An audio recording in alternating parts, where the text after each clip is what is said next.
മാതർമേ മധുകൈടഭഗ്നി മഹിഷപ്രാണാപഹാരോദ്യമേ ഹേലാനിർമ്മിത ധൂമ്രലോചനവതേ ഹേ ചണ്ഡമുണ്ടാർത്തിനി നിശേഷീകൃതരക്തബീജതനുജേ നിത്യേ നിസുംഭാപഹേ സുംഭധ്വംസിനി സംഹരാശുദുരിതം ദുർഗേ നമസ്തേംബികേ.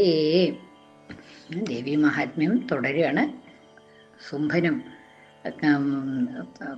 അനവധി സൈന്യങ്ങളും കൂടി ദേവിയെ സമീപിക്കാനായിട്ട് യുദ്ധത്തിനായിട്ട് ഒരുങ്ങി വന്നപ്പോൾ ആ ദേവിയുടെ ഭാലത്തിൽ നിന്ന് അനവധി ശക്തികൾ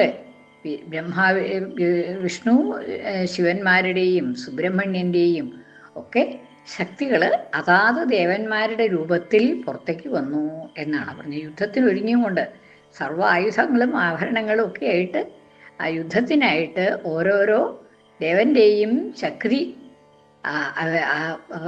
വിഷ്ണുവിൻ്റെ ശക്തി, ശിവന്റെ ശക്തി, ബ്രഹ്മാവിൻ്റെ ശക്തി, അങ്ങനെ ആ ദേവന്മാരുടെയൊക്കെ ശക്തി പുറത്തേക്ക് വന്നു യുദ്ധത്തിന് തയ്യാറായിട്ട് എന്നാണ് പറഞ്ഞത്. യസ്യ ദേവസ്യ യദ്രൂപം യഥാ വാഹനഭൂഷണം തദ്വദേവ ഹി തച്ഛക്തി അസുരൻ യോദ്ധുമായയോ. എങ്ങനെയാണ് ഓരോ ദേവന്മാരുടെയും ശക്തി വന്നത് എന്ന് പറയാണ്. യസ്യ ദേവസ്യ യദ്രൂപം, യാതൊരു ദേവന് യാതൊരു രൂപമാണോ ഉള്ളത്, ഓരോ ദേവന്റെയും അതാത് ഉള്ളതായിട്ട് രൂപത്തില്, യഥാ വാഹനഭൂഷണം, ഓരോരുത്തരുടെയും വാഹനങ്ങൾ, ഓരോരുത്തർക്കും ഓരോ വാഹനങ്ങളാണല്ലോ ഉള്ളത്.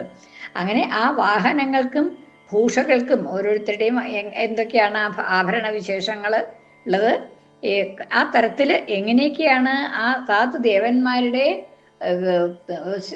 ദേവന്മാരുള്ളത് അതേമാതിരി ഉള്ളതായിട്ടുള്ള വേഷഭൂഷാദികളോട് കൂടിയിട്ട് അതാത് ദേവന്മാരുടെ ശക്തി പുറത്തേക്ക് വന്നു എന്നാണ്. തദ്വദേവ ഹി തച്ഛക്തി, അതുപോലെ തന്നെ തച്ഛക്തി, ആ അതാത് ദേവന്റെ ശക്തി അസുരൻ യുദ്ധം ആയയോ, അസുരന്മാരെ യുദ്ധം ചെയ്യാനായിട്ട്, അസുരന്മാരോട് യുദ്ധം ചെയ്യാനായിട്ട് എത്തിച്ചേർന്നു എന്നാണ്. ഹംസയുക്ത വിമാനസ്ഥ സാക്ഷസൂത്രകമണ്ഡലുഹോ ആയാത ബ്രഹ്മണശക്തി ബ്രഹ്മാണി സാഭിധീയതേ. ബ്രഹ്മാവിൻ്റെ ശക്തി പുറത്തേക്ക് വന്നു എന്ന് പറയാണ്. അതെങ്ങനെയായിരുന്നു ആ ബ്രഹ്മാവിൻ്റെ ശക്തി എന്നുള്ളത്? ഹംസയുക്ത വിമാനസ്ഥ, ഹംസങ്ങൾ ഉള്ളതായിട്ടുള്ള, ഹംസങ്ങൾ വിളിക്കുന്നതായിട്ടുള്ള വിമാനത്തോടു കൂടിയ ആ വിമാനത്തിലാണ് ബ്രഹ്മാവിൻ്റെ ശക്തി വന്നത് എന്നുള്ളതാണ്. ബ്രഹ്മാവിൻ്റെ ഹംസം കൊണ്ടായിട്ടുള്ള വിമാനമാണ് ബ്രഹ്മാവിനുള്ളത്, അതാണ് വാഹനം എന്നുള്ളതാണ്. അപ്പം അങ്ങനെയുള്ളതായിട്ടുള്ള ഹംസയുക്തമായിട്ടുള്ള വിമാനത്തിൽ ഇരുന്നു കൊണ്ട് ആ ശക്തി, ബ്രഹ്മാവിൻ്റെ ശക്തി പുറത്തേക്ക് വന്നു യുദ്ധത്തിനായിട്ട് എന്നാണ്.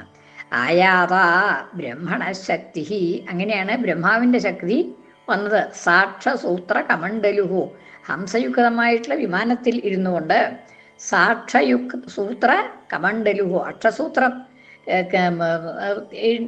ഇതാവാനുള്ളതായിട്ടുള്ള അക്ഷസൂത്രം എന്ന് പറഞ്ഞിട്ടുണ്ടെങ്കിൽ രുദ്രാക്ഷാവും സ്ഫടികാക്ഷാവും ഇവിടെ.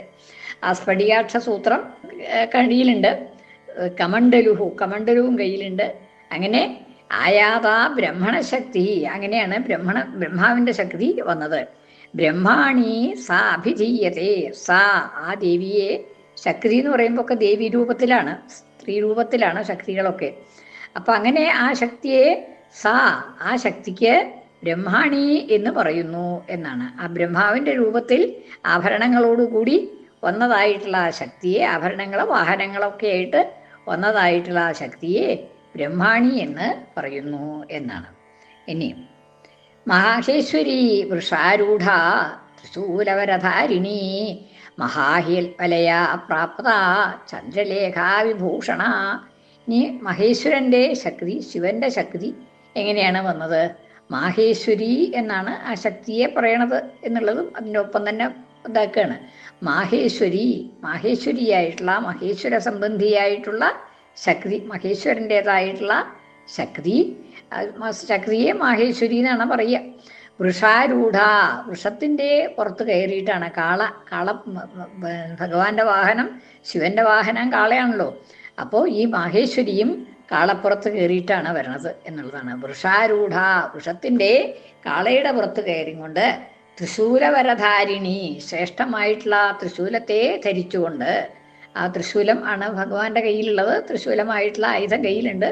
അപ്പം ഇവിടെ ഈ മാഹേശ്വരിയും തൃശൂലം കയ്യിൽ പിടിച്ചിട്ടുണ്ട് എന്നുള്ളതാണ്. ആയുധമായിട്ട് തൃശൂലുണ്ട്. മഹാഹിവലയ, മഹാഹികള്, വലിയ വലിയ അഹികള്, പാമ്പുകള്, ആ പാമ്പുകൾ കൊണ്ട് ചുറ്റപ്പെട്ടുകൊണ്ട്, ശിവന്റെ ശരീരത്തിലൊക്കെ നിറച്ച് പാമ്പുകൾ ഉണ്ടല്ലോ ആഭരണങ്ങളായിട്ട്, അതേമാതിരി ഈ മാഹേശ്വരിക്കും പാമ്പുകളാണ് ആഭരണങ്ങളായിട്ട് ദേഹത്തെ ചുറ്റി ഉള്ളത്. ആയുധങ്ങളൊക്കെ പാമ്പുകളാണെന്ന്. മഹാഹി വലയ, ശ്രേഷ്ഠങ്ങളായിട്ടുള്ള അഹികളാൽ ചുറ്റപ്പെട്ടുകൊണ്ട് അതാകുന്ന വലയങ്ങളോടുകൂടി മഹാഹി വലയ ചന്ദ്രലേഖാവിഭൂഷണ പ്രാപ്ത വന്നു, എത്തിച്ചേർന്നു. ചന്ദ്രലേഖാവിഭൂഷണ, ചന്ദ്രലേഖയാകുന്ന വിഭൂഷണത്തോടുകൂടി, അലങ്കാരത്തോടുകൂടി, തലയിൽ ശിരസിൽ ചന്ദ്രലേഖയുണ്ട് എന്നുള്ളതാണ്. ചന്ദ്രൻ്റെ ഇതാണല്ലോ, ചന്ദ്രകലയാണല്ലോ ശിവന്റെ ശിരസിലുണ്ട്. അപ്പം അതുമാതിരി ഈ മാഹേശ്വരിക്കും ശിരസിൽ ചന്ദ്രകല ഉണ്ടായിരുന്നു എന്നാണ്. ചന്ദ്രലേഖ വിഭൂഷണ, ചന്ദ്രലേഖയാകുന്ന വിഭൂഷണത്തോടുകൂടി മാഹേശ്വരി വന്നു എന്നാണ്. കൗമാരി ശക്തിഹസ്താച മയൂരവരവാഹന യോദ്ധുമഭ്യായയോ ദൈത്യൻ അംബിക ഗുഹരൂപിണി. ഈ കൗമാരി എന്നുള്ളതായിട്ടുള്ള അംബിക ദേവി, കൗമാരി എന്നുള്ളതായിട്ടുള്ള ദേവി ശക്തി, ശക്തിഹസ്ത, കൗമാരിയുടെ കയ്യില് ശക്തി വേല, സുബ്രഹ്മണ്യന്റെ ആയുധം വേലാണ്. അപ്പൊ ശക്തി ഹസ്ത, ശക്തി കയ്യിൽ പിടിച്ചുകൊണ്ടാണ് കൗമാരിയുടെ വരവ്. കുമാരൻ എന്നുള്ള പേരുണ്ട് സുബ്രഹ്മണ്യന്, അതാണ് കൗമാരി എന്നാണ്. സുബ്രഹ്മണ്യന്റെ ശക്തിക്ക് പേര് കൗമാരി എന്നാണ്. ആ കൗമാരി എന്നുള്ളതായിട്ടുള്ള സുബ്രഹ്മണ്യന്റെ ശക്തി വേല കയ്യിൽ പിടിച്ചുകൊണ്ടാണ്, ശക്തിഹസ്ത, ശക്തി കയ്യിൽ പിടിച്ചുകൊണ്ട് മയൂരവരവാഹന, ശ്രേഷ്ഠമായിട്ടുള്ള മയൂരമാകുന്ന വാഹനത്തിൽ ആണ്. മയൂരാണ് സുബ്രഹ്മണ്യന്റെ വാഹനം. അപ്പോൾ ഈ ശക്തിയും മയൂരവാഹനത്തിൽ ഇരുന്നു കൊണ്ടാണ് വരവ്. മയൂരവരവാഹന, മയൂരമാകുന്ന ശ്രേഷ്ഠമായ വാഹനത്തോടുകൂടി ഈ യോദ്ധും അഭ്യായയോ, യുദ്ധം ചെയ്യാനായിട്ട് അഭ്യായയോ വന്നു. യോദ്ധും അഭ്യായയോ ദൈത്യന്മാരോട് യുദ്ധം ചെയ്യാനായിട്ട് വന്നു. അംബിക ഗുഹരൂപിണി, ഗുഹന്റെ രൂപം ധരിച്ചുകൊണ്ട്, ഗുഹൻ സുബ്രഹ്മണ്യന്റെ രൂപം ധരിച്ചുകൊണ്ട് സുബ്രഹ്മണ്യന്റെ ശക്തിയായിട്ടുള്ള കൗമാരി മയൂരത്തിൽ കയറി ശക്തിയും കയ്യിൽ പിടിച്ച് എത്തി എന്നാണ്. ഇനി തഥൈവ വൈഷ്ണവീ ശക്തിർ ഗരുഡോപരി സംസ്ഥിത ശംഖചക്രഗദ ശാർംഗ ഖഡ്ഗഹസ്താഭ്യുപായയോ. നീ തഥൈവ, അപ്രകാരം തന്നെ വൈഷ്ണവീ ശക്തി, വിഷ്ണുവിൻ്റെ ശക്തി, വിഷ്ണുവിൻ്റെ ശക്തി, ആ ശക്തിക്ക് പേരും വൈഷ്ണവി എന്ന് തന്നെയാണ്. ആ ദേവിക്ക് പേര് വൈഷ്ണവി എന്നാണ്.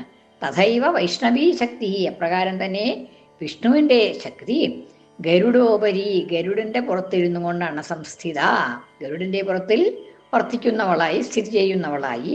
ശംഖചക്ര ഗദ ശാർംഗ ഖഡ്ഗ ഹസ്ത, ശംഖം, ചക്രം, ഗദ, ശാർംഗം. ശാർംഗം എന്ന് പറഞ്ഞിട്ടുണ്ടെങ്കിൽ വില്ലാണ്.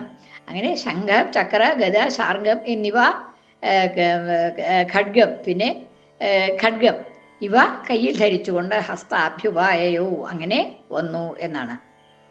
സർവമംഗളമംഗല്യേ ശിവേ സർവാർത്ഥസാധികേ ശരണ്യേ ത്ര്യംബകേ ഗൗരി നാരായണി നമോസ്തുതേ.